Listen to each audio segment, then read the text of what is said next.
Just tell me what happened.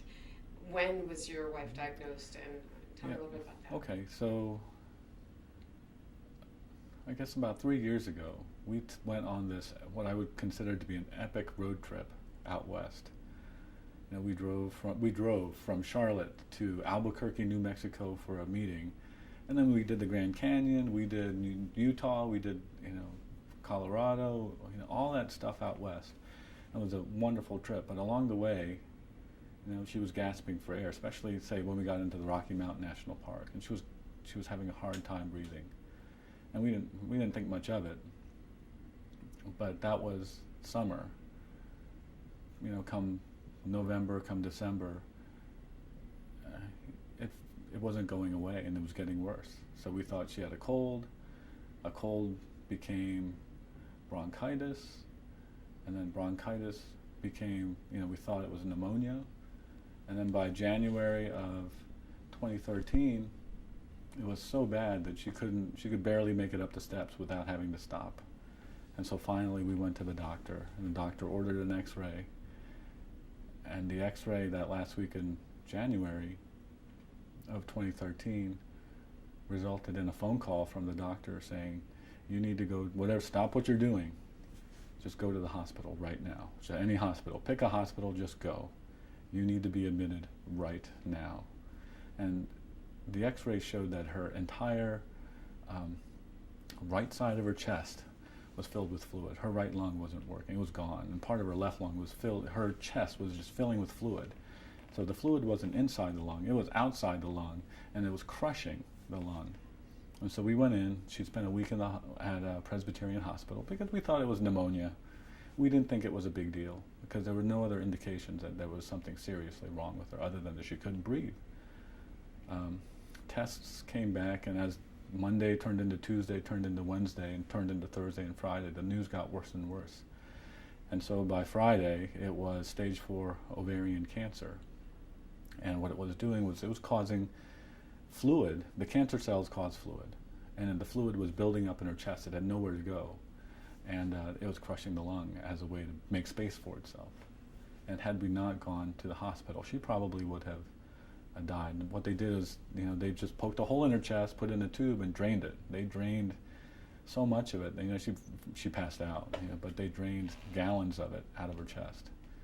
And then over the course of the week, more fluid and more fluid. And that was a characteristic of her cancer, is that this fluid buildup never went away.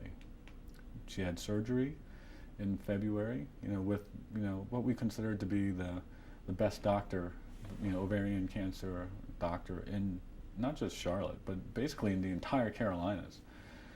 Her father's a doctor, and so got a good recommendation, got from several different places. The same doctor's name came up, Dr. Wendell Nauman. So he did the surgery, he was responsible for her care. And we were very optimistic after the surgery. Yeah, this will be great. No problem, you'll beat it. The surgery went great, and you'll beat this, no problem. What we learned is that her cancer was drug resistant. And so the first drug they put her on in April, it failed. I mean, after 6 weeks of it, it was clear that it wasn't working. That puts you in a whole other category of people, and it gets, and it's not good. And then the second drug, for whatever reason, it worked. It worked for a summer and a fall. So that summer she had a good summer. The cancer was at bay. She could breathe. She could do stuff. And so we spent that summer doing everything that we could. We traveled anywhere she wanted to go, everything that she wanted to do. So all the stuff that she had planned to do with the kids over a lifetime, we tried to squeeze in into that summer. So, okay. So we went everywhere. We went to Williamsburg. We went to Mammoth Caves in Kentucky. We went to Atlanta. We went to the beach. We went to space camp in Alabama, in Huntsville, Alabama, because she wanted to go to space camp with her kids. She thought she wanted to do it as a family, but only Anna was old enough, so she went with Anna. I took them. We went everywhere that we could go. to do, we went on a cruise. We took them on a Disney cruise so that they could go to a foreign country. So they, needed a passport so we could go to the Bahamas. So Catherine can check that. Yes, I took them to a foreign country. I took them on a cruise ship. Check. Yes, check that. We took them to Disney World a couple of times. Anything that we could do, we did. We flew to Boston. I had relatives there. My brother and sister are there. Anything that we could do, that she could do, we did as much as we could because it was important to her. At this point, had the doctors given her a prognosis, or? No, because her cancer, the thing about ovarian cancer is that, yes, women get it, but typically when they get it, they're older. Catherine, for her to get ovarian cancer that turned out to be drug resistant at the age of 39, that puts her into a very rare category of people, and there aren't enough of them to draw any conclusions about. So there were no conclusions other than we'll do the best we can, knowing that it's a drug resistant ovarian cancer. So we enjoyed the summer, we enjoyed the fall. By late December, early January, she was having trouble breathing again, and the drug failed. And so we scrambled to find another drug, and so she tried another drug. That also failed. And that was a horrendous experience because there were so many side effects with her skin, how it was affecting her nerves. It was difficult for her. It was difficult for me as the primary caregiver. We tried an experimental trial at Duke. So we pretty much at this point had given up on Levine and the traditional chemotherapies, and we went to Duke University Cancer Institute. And there's a doctor that she liked, and with a trial that possibly it might work for her. And so we did 2 rounds of that over this past summer. It also failed. By this point, the cancer is growing unchecked and nothing is stopping it. There was one more clinical trial in Huntersville with a doctor there that specializes in clinical trials and experimental drugs. And so we tried that, and that worked for, I guess 4 weeks. And then it failed. And so by that point, we are in September, October, and the cancer has grown so much. I mean, the tumor that I think killed her had quadrupled in size in 4 weeks in her abdomen, and she kept talking about it as if it was her alien. I have an alien in my body trying to get out, and it's right here. And we had to go to the hospital because her body wasn't working. We spent another week at Presbyterian. They did what they could to stabilize her, to get her into a condition. They sent her home with pain management medication, and so that was September. And we spent October pretty much taking pain pills and trying to be as comfortable as we can, hoping that the clinical trial was working. And then so when the last CT scan came back 3 weeks ago in November, the doctor basically said, the cancer is quadrupled in size in your abdomen. It is not working. The treatment is not working. There's nothing else we can do. And because your body's in the shape that it's in, surgery is not an option. You need to go home. That was a Thursday. We're going to call hospice for you. So that was a Thursday afternoon. Hospice, we talked to them late that afternoon. They were ready for us by 8 o'clock that evening. I called medic, and they came and picked her up, and they were excellent. The medic people were just fantastic in terms of being able to treat people with dignity and how they cared for her. So we went to hospice that night at around 8 o'clock. I was there till 11. I went home, because we all thought that there would be more time. And we just thought that there would be more time because her father was in Georgia. He was preparing to come up the next day. Grandma was watching the kids, and so I went home to get a couple hours sleep before I went back on that Saturday. But the nurse called at 1 in the morning and said, her breathing isn't getting better, she's not stabilizing, you probably need to come back. And so I stayed with her from about 1 till 4:30, 5 o'clock in the morning, talked to her the entire time. All she did was sleep because her body was shutting down. She just slept. Somewhere between 5:30 and 6:30, she passed away. I had fallen asleep. I just couldn't stay up. So I laid down beside her. I held her hand, kept talking to her, listening to her breathe, because it was so shallow. It's like I almost, you thought with that breath that might be the last one. And so, but I just could not stay awake. So I fell asleep, and the nurse woke me at 6:30 because she checks every hour on the half hour. So somewhere between 5:30 and 6, she was gone. Wow. And when you respond, did you pray? What did you do? It hurts a lot. 'Cause, the thing about this cancer and her, she fought for 21 months. And the grieving pretty much starts right away. You don't wait till the person dies. Because death is inevitable. You look at the statistics, you look at the odds, and you look at the category of people that she falls in, and you know that there's only one way this is going to end. So you pretty much start grieving when you find out that she has cancer. So that first week while she was in the hospital, the kids still have to go to school. Life still goes on. The world still turns. So no one hits the pause button on the world and say, we're going to stop doing everything and we will start when you are ready. The world still goes on. And you still have to do those things. You got to still take care of your job, the bills, and the kids. And so in the car every morning I would be crying, driving my kids to school. And so for 21 months we've been crying. So when that day comes, it wasn't like I've broke down in grief, crying and bawling my eyes out, because I've been doing it for 21 months. It was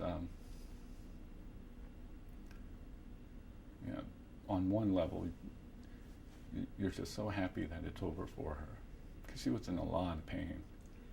I mean, she was taking so many pain pills that it was just mind-boggling.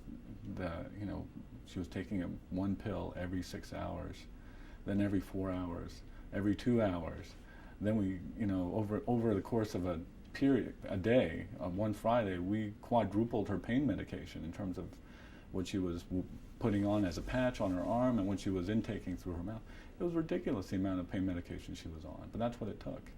And so on one level, you're just relieved for her that it's over, that she's not suffering anymore. But you still, are sad and you grieve every day. Has helped you through this process? Prayer, meditation, anything? There was a lot of that in the beginning. Prayer. You pray. What's funny is the entire world is praying for her. And we've gotten messages from all over the world saying, I'm praying for you. I'm having my church pray for you. We had Buddhists and Catholics and Christians and Muslims. We had every possible religion praying for her, making prayer blankets for her, planting flowers and lighting candles for her all over the world. And is anybody listening? It tests your faith tremendously. Why isn't she getting better? If this prayer is working, why isn't she getting better? But it's not what prayer is for. She prayed some. It tested her faith. And the cancer probably weakened our faith for a long, long time. The interesting thing about having a long, drawn-out death is that you get to plan your own funeral. So the service, the funeral mass, was something she planned. She picked the readings from the Bible. She picked the music that she would use. So everything was centered around how she wanted it. And it gave us that opportunity. It gave her the opportunity to at least have some control over one aspect of this that most people don't have any control over. Okay. And so that was nice. The funeral mass, it's ritual. There's a lot of incense in a Catholic mass, especially a funeral mass. And as Father Pat explained it, we use incense to lift our prayers to heaven so that they might be heard. It's just lovely ritual, and it helps bring closure to that particular part of the process. We know when it started and how it started, and that rite brings it to closure. I will tell you that I pray more now than I did before, because I always felt like I was bargaining with God. Oh, she's got cancer, I'm going to pray. Oh, I'm bargaining, and it just never felt right to me. And so now I pray more now than I did before, but I pray for her, pray for the kids. I pray that I know what the hell I'm doing as a single father, because I've never done this before. And that's how you get through it, day by day. The thing that I've ever had to do is to just continue after you lose somebody. It is. It's the hardest thing. Yeah. The beauty of it is that, people always say time heals all wounds, but it really does help. Yeah. It'll be a while. Yeah. Yeah, but we have a 9-year-old daughter and a 6-year-old son, and the world doesn't stop for a death. It continues. They have to go to school. They have to be fed. They have to get up in the morning. So, if nothing else, having them forces me to get up in the morning, because you are responsible for these things. And so, you can't just lay in bed all day. That's why I'm at work today. This is my 3rd day back from taking about 75 days off to care for my wife. Because she needed it. I couldn't do it. I couldn't care for her the way she needed, and I could not do this job the way that it needed to be done, and take care of the kids and everything else. So that something had to give, and it was the job. And they've been great about it. The office has been great about it.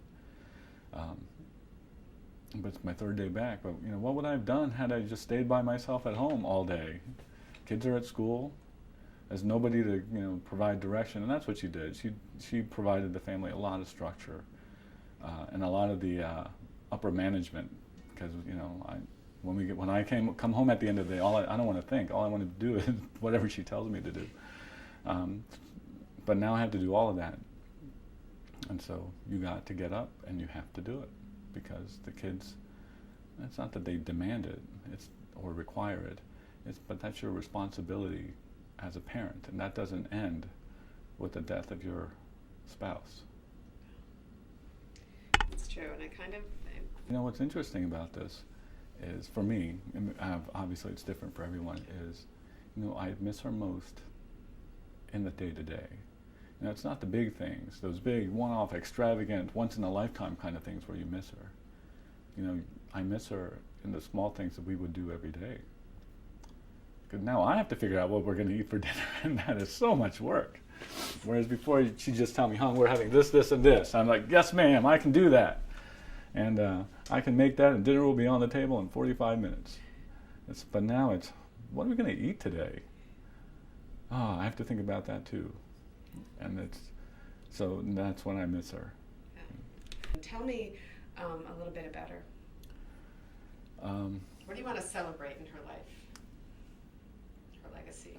Well, I described her this way in my reflection at the funeral mass. What I told, let me do it this way. Yeah. Let me talk about her in the sense of the way I talked about her at the funeral mass, because that is, I think, the way that I would want to celebrate her, and the way that I would want, friends, family, strangers to know her, is that, she had high standards. She was very demanding, and simply settling was not something that she would do ever. She was a winner. She was a winner in high school. They feared her in debate club. Once she walked into the room, they knew they were fighting for second place, and that carried on into college. She was captain of the fencing team. She decided to become a lawyer because justice mattered to her, fairness mattered to her, and that's what she wanted to do. And she wasn't satisfied with just being like a corporate attorney or doing estate law. She did prosecution because that's what she was passionate about. And even when I asked her to marry me, I had to meet her rigorous standards. I had to provide a written essay on why she should marry me, and keeping true to my nature, I turned it into an improvisational oral report, not a written essay, because I think I did pretty well, although it took me two tries to win the argument. When I talk about her like I would talk about a superhero, because I think the analogy fits. Every superhero has a superpower, and she had this ability to alter reality. Anytime you entered into conversation with her, you left different than you entered. Whether it was your perspective or how you thought about something, she gave you something that changed your reality. And that is a unique skill to have, and it's an incredible ability to talk to anybody and to be able to change how they see something. And that is such a powerful skill, and she had that ability. And from all the years of training and debate and law school and arguing in front of a judge in a courtroom, trying to convince him or her that the evidence says that she is guilty of a crime. There was such a wonderful skill, and fortunately, she chose to use it for good rather than evil.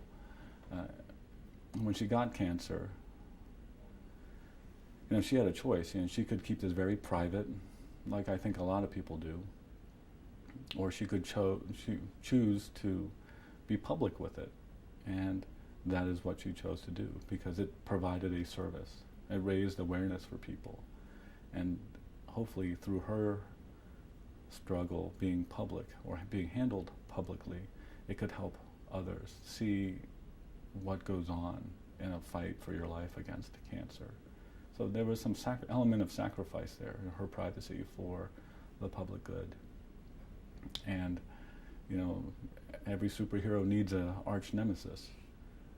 In this case, there was nobody on this earth strong enough to beat her except herself. And so ultimately, at the end of the day, it was her own cells, gone rampant, that took her. Wasn't any external force. The only person that could beat her was herself, and that's what happened. And so she was her own arch nemesis. What can you say about her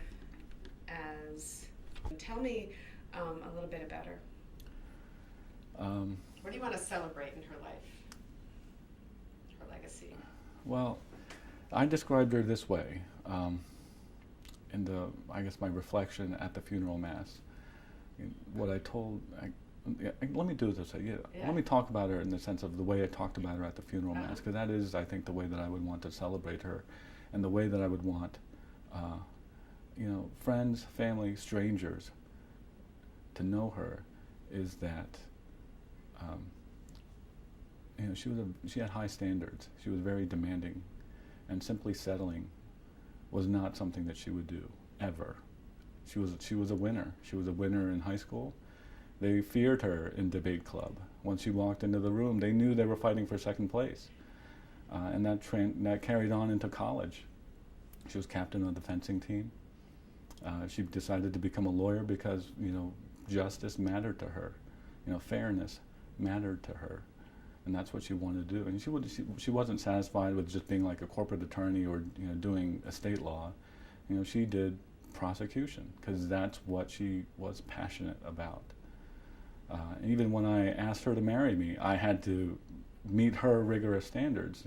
I had to provide a written essay on why she should marry me, and keeping true to my nature, I turned it into an improvisational oral report, and not a written essay, because I think I did pretty well, although it took me two tries to win the argument. When I talk about her like I would talk about a superhero, because I think the analogy fits. Every superhero has a superpower, and she had this ability to alter reality. Anytime you entered into conversation with her, you left different than you entered. Whether it was your perspective or how you thought about something, she gave you something that changed your reality, and that is a unique skill to have, and it's an incredible ability to talk to anybody and to be able to change how they see something. And that is such a powerful skill, and she had that ability. And from all the years of training and debate and law school and arguing in front of a judge in a courtroom, trying to convince him or her that the evidence says that she is guilty of a crime. There was such a wonderful skill, and fortunately she chose to use it for good rather than evil. When she got cancer, she had a choice. She could keep this very private, like I think a lot of people do, or she could choose to be public with it, and that is what she chose to do, because it provided a service. It raised awareness for people, and hopefully through her struggle being public or being handled publicly, it could help others see what goes on in a fight for your life against cancer. So there was some element of sacrifice there in her privacy for the public good. And every superhero needs an arch nemesis. In this case, there was nobody on this earth strong enough to beat her except herself. And so ultimately, at the end of the day, it was her own cells, gone rampant, that took her. Wasn't any external force. The only person that could beat her was herself, and that's what happened. And so she was her own arch nemesis. What can you say about her as adjectives to describe Catherine? What would they be? Oh, she was very competitive, had exceedingly high standards for herself, for others, for her family, had a tremendous sense of fairness, of what was just. That's why she never let me help the kids with their homework. They needed to do it. In Hung, you can't help them because they need to learn how to do it. You can't help them cheat. It was just a tremendous moral compass that she had. And she was a fighter, whether it was in the courtroom or in debate or with me. She was a fighter, and she won more than she lost. I don't ever remember winning an argument against her. That's what I would use to describe her. And I guess one more word I would throw out there, well, maybe two. The first is, and she loved her family. And she was loved by the community in a way that I truly did not understand or appreciate until, much farther in this journey. And she was a surprise to me,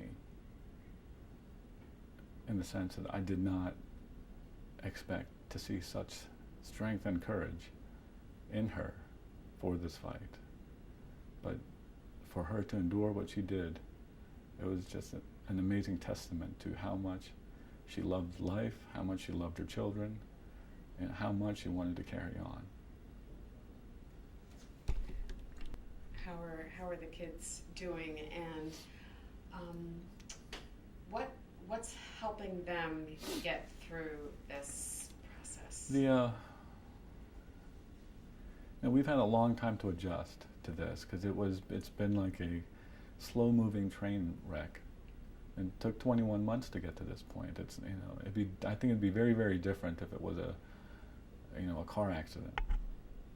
But we've had time to accept this, settle into it, to see the change that's taking place, and really have the opportunity to say goodbye. And so when hospice came, or the ambulance came to take her to hospice. The kids said goodbye. They didn't know they were saying goodbye, but I made sure that they both said something to their mother, and I made sure that they both got a reply from Catherine. And I said something to her before she got into the ambulance, and I got a reply. And that was my last conversation with her, where it was an actual two-way conversation. I think kids tend to be more resilient than adults, and so the 9 and the 6 are doing okay. They're back into their regular school routine. They know it's different, especially Anna. They're both bright kids, but especially Anna, just being 9, she knows it's different. She misses her mother. Because there are certain things that I cannot do for her that only a mother can. She said to me the other day, the house feels bigger without Mom here. And I know she struggles sometimes. So I'm not an expert in child psychology or grief counseling. That's not what I'm trained to do. So there's nothing wrong, in my opinion, with getting them that expertise. So we've been seeing Dr. Bob, and he's been working with them to make sure they understand what's going through them, what emotions they're feeling, what dreams they're having, and what they mean, and trying to get them to get to a good place with it. My daughter on Sunday told me that I dreamed that you were gone, that it wasn't just Mom, that it was you, and that we didn't have anybody. And I told her, yeah, that's probably a good conversation to have with Dr. Bob, and she did. He helped her through it. Understands that the reality is that Dad's here. He's not going anywhere. He's not dying, and that even if he was, you have an entire community of people supporting you. And she understands that, because I made sure at the funeral that she understood that. I brought both of them up to the podium so that they could see out into the church, and all the people that came to remember their mommy on a Tuesday morning, because Mommy filled it. God fills it on weekends. Mommy did a pretty good job for a Tuesday morning, and it was a good thing for her to see, and for Alex to see, is that it's not just the 3 of us, it's the 3 of us plus the entire community rooting for them. So they have help, and I think they'll probably be better off for it. How helpful in this really difficult process are the folks at the funeral home, in a spiritual way or just a supportive way? They're very important. That's a simple answer.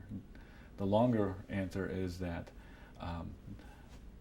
again, just like the grief counselors, they're the experts in this. They think of things that you will not think of, because you're in the middle of it. As you're experiencing grief, you're really not thinking about much more other than how you feel. And so having, the Hankins and Whittington around to ask you, Hung, how do you want to handle X? How many of this do you want? How do you want us to handle, the death certificates? How many things you need? How do you want to handle the obituary? I would not have thought of a lot of these things, or I would not have known how to go about, how do I get an obituary placed in the newspaper? But they handle all of that, and so they provide an exceptionally important service in an incredibly respectful and dignified way, knowing what just transpired, and they handle it well. And so it's tremendously valuable, the service that they provide. The opportunity to grieve privately and publicly, and to share a life with her friends and colleagues, co-workers, and all the other people that entered into her life. And so they provide a lot of the structure around which that takes place. And without them, I don't know that it would have happened quite as well. And so they were an important part of the process. And frankly, Catherine picked them too. She had this all planned out over 1.5 years ago. So she knew that was the funeral home that she wanted to go to and use. She knew that her funeral mass was going to be at St. Peter's Catholic Church. She knew how everything was going to happen because she had planned it. Can I ask? Can you say that just quickly one more time? Just not the whole thing, but what they're called and what was her wish. Well, we set up a fund in the Catherine A. Zanga Fund, so that women can fight ovarian cancer with dignity. And what I had asked is, if anyone feels so moved, that they please donate, contribute funds to help, women that are combating ovarian cancer, to do it with grace and to do it with dignity. And I guess one more thing that would be important is that it's at tealdiva.org. Say it one more time, the website? tealdiva.org. Can you spell it? T-E-A-L, as in the color teal, diva as in D-I-V-A.org. And then just click the donate button, and the rest will be self-evident, because you'll see a picture of Catherine and a little bit of words explaining what the fund is for. Okay, and we'll put that. That's wonderful that you were able to do that. And that was so important to us. We're in the year after, or in the 14th day of the year after. What helps is keeping a journal or a diary, whatever you want to call it. And so I did. But I mean, blind, or do I do this publicly? And in keeping with